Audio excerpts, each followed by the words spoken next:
இட்லி, தோசை, பூரி, வடை, பொங்கல் இந்த மாதிரி எந்த ஐட்டம் எனக்கு வேண்டாம். ஏதாவது ஸ்பெஷலாக புதுசாக டிஃப்ரெண்ட்டாக ஏதாவது ஒரு ஐட்டம் இருந்ததுன்னா எனக்கு ஏதாவது எடுத்துக்குவாங்க.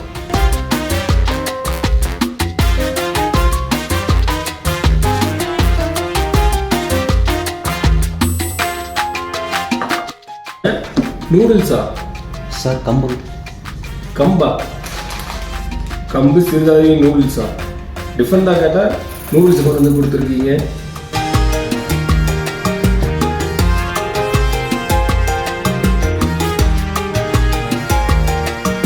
டிஃப்ரெண்டாக நல்லா தான் இருக்கு. ஏங்க நல்லாதாங்க இருக்கும். ஸ்ரீ லக்ஷ்மி அம்மா சிறுதானிய நூடுல்ஸ் செஞ்ச கம்பு நூடுல்ஸுங்க. சாப்பிட்டு பாருங்க, அமிர்தமாட்டம் இருக்குதுங்க, அமிர்தமாட்டம். இப்பவே ஆர்டர் பண்ணி சாப்பிடுங்க ஏங்க.